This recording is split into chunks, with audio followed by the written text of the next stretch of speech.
हाँ जी, नमस्कार। बड़ी खुशी हुई देख के कि आप जो हमारे ज्ञान की चर्चा है, उसमें बहुत सारे लोग इंटरेस्टेड हैं और फॉलो कर रहे हैं। तो कल थोड़ा-सा हमने सात्विक या रिलीजियस वाला पार्ट से शुरू किया। आज मैं बड़ी कॉमन सी चीज़ जो बहुत सारे लोग मेरे से एक्सपेक्ट करते हैं बीइंग अ सीए, मैं कोई स्टॉक मार्केट का एक्सपर्ट तो नहीं हूँ और ये बहुत क्लियर कर दूं कि इस वीडियो में ये सिर्फ हमारे पर्सनल व्यूज़ हैं। तो कोई भी इसको फॉलो करने से पहले कहीं एडवाइस लेना चाहें बिल्कुल लें, बट ये बड़ी कॉमन सी और मैं अपने पर्सनल एक्सपीरियंस की ज्ञान की चर्चा यहाँ पर करता हूँ। जनरली मैं किसी से पूछता हूँ कि भैया सबसे ज़्यादा पैसा कहाँ मिलता है, रिटर्न कहाँ मिलता है, इन्वेस्टमेंट में कहाँ मिलता है। सबको पता है इक्विटीज़ में मिलता है, लेकिन नहीं यार मैंने इक्विटी में तो इन्वेस्ट नहीं किया, मैंने म्यूचुअल फंड में कर दिया है। म्यूचुअल फंड सही है, म्यूचुअल फंड में ज़्यादा पैसा मिल जाएगा। कैसे मिल जाएगा?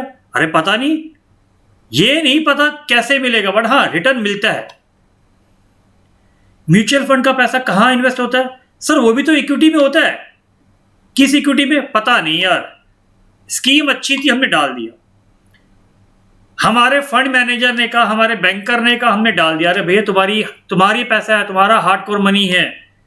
तो आज के इसमें मैं आपको सिर्फ ये बताने का प्रयास करूंगा कि डायरेक्ट स्टॉक या म्यूचुअल फंड क्या चीज सही है और आप अपने हिसाब से वो डिसीजन लीजिए।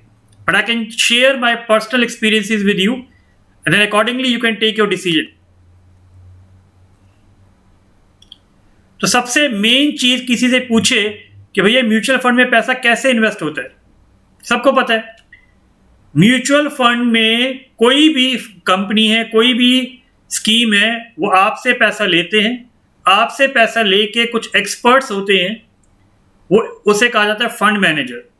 वो फंड मैनेजर भी अल्टीमेटली आपका पैसा मार्केट में सिक्योरिटीज में ही डालते हैं। और अभी मैं दिखाऊंगा आपको, I will show to you, जो बहुत लोग ये चेक नहीं करते। सिक्योरिटी से रिटर्न मिलता है, वही return ultimately as a investor आपको आ जाता है। तो फर्क क्या है?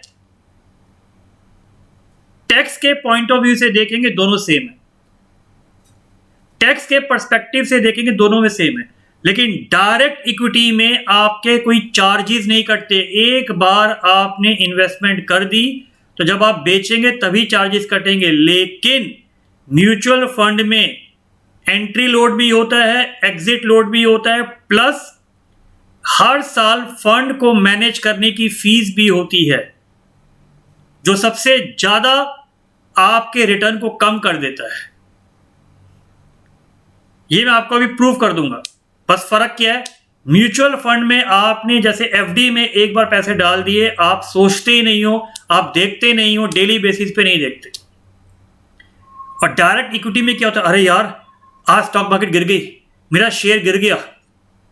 अरे भाई आप किसी भी अपने म्यूचुअल फंड, जिन लोगों ने करा हुआ है, जो मेरा वीडियो देखेंगे, पिछले साल मार्च में जब कोविड का इंपैक्ट आया था, जरा चेक कर लीजिए। अगर स्टॉक मार्केट गिरी थी तो भैया अपने म्यूचुअल फंड के रिटर्न्स भी चेक कर लो।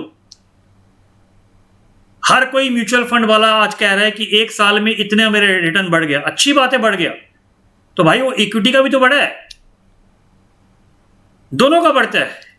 तो घबराइए नहीं, कोई चीज बुरी कोई चीज अच्छी नहीं होती है। आपको सेंसिबल डिसीजन लेना है। You will have to take the right decision. That is the reason we are here in ज्ञान की talks, to give you some ज्ञान, रियल लाइफ एक्सपीरियंसेस। ये कुछ मैंने अपनी रिसर्च से, हम कोई रिकमेंड नहीं कर रहे हैं, कोई रिकमेंड नहीं कर रहे हैं, ये रिसर्च से मैंने कुछ बेस्ट फंड्स निकाले हैं।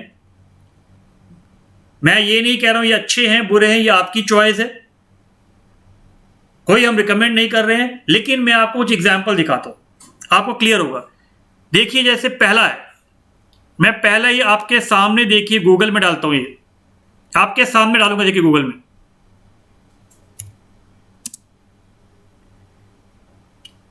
किसी रीजन से मैं आपको 4-5 चीजें डाल के दिखाऊंगा। पर्पस देखिएगा क्या है। मेरा यहाँ पर जो पर्पस है ये दिखाने के लिए है कि एटलीस्ट आपको समझ में आए कि आपका पैसा कहाँ जा रहा है।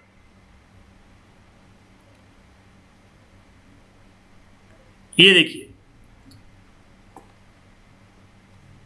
बताइए इन्होंने कहाँ इन्वेस्ट किया। Infosys, HDFC bank, Bajaj finance, TCS, ये सारे निफ्टी की कंपनी है बेटा।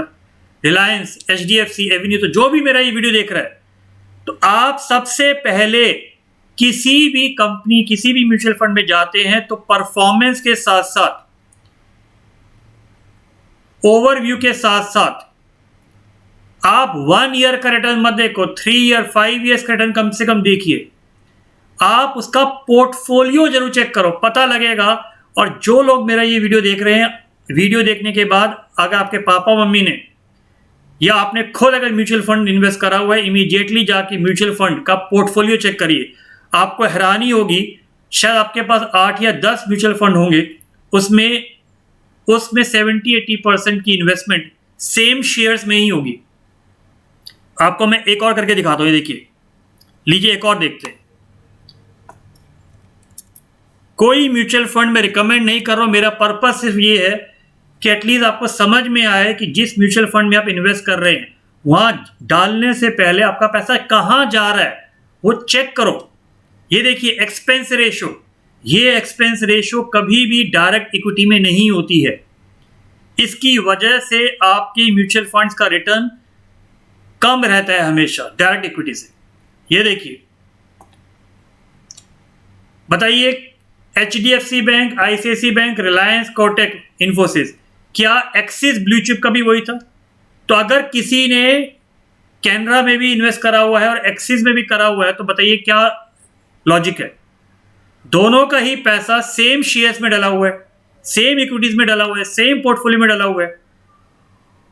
तो अगर एक्सिस डूबे, एक्सिस वाला बढ़ेगा, कैनरा भी बढ़ेगा क्योंकि शेयर सेम है। हम कहते हैं नहीं, डाइवर्सिफाइड है। और देखते हैं जी, लीजिए आपके सामने, लीजिए आपके सामने एक और मैं करके दिखाता हूं आपको। ये लीजिए, तो ये छोटे छोटे ज्ञान की टॉक्स का पर्पस ही यही है कि एटलीस्ट आप लोग थोड़े जागरूक बने, किसी के कहने पे कभी नहीं जाएं। ये लीजिए पोर्टफोलियो, हमेशा पोर्टफोलियो को क्लिक करिए, देखिए कि आपका पैसा कहां इन्वेस्ट हो रहा है। बताइए ICICI bank, HDFC bank, Infosys, Reliance, क्या चीज़ नहीं है? What is new? डाइवर्सिफाइड है। तो ये डाइवर्सिफिकेशन तो आप अपना डायरेक्ट इक्विटी में भी कर सकते हो। म्यूचुअल फंड का पैसा भी तो आप लॉन्ग टर्म के लिए करते हो, तो डायरेक्ट इक्विटी का पैसा भी। चलिए, कुछ किसी के मन में आ रहा है तो मैं आपको एक और करके दिखा देता हूँ। ये लीजिए, एक और करके दिखा देता हूँ। आपको करना कुछ नहीं है, जो स्कीम में आप इन्वेस्ट कर रहे हैं या आपने करा हुआ है, आपको सिर्फ वो स्कीम गूगल में डालनी है और उसका पोर्टफोलियो चेक करिए। हमेशा उसका हमेशा पोर्टफोलियो चेक करिए। रिटर्न्स के साथ साथ ये जरूर चेक करिए कि उसका पोर्टफोलियो क्या है। बताइए,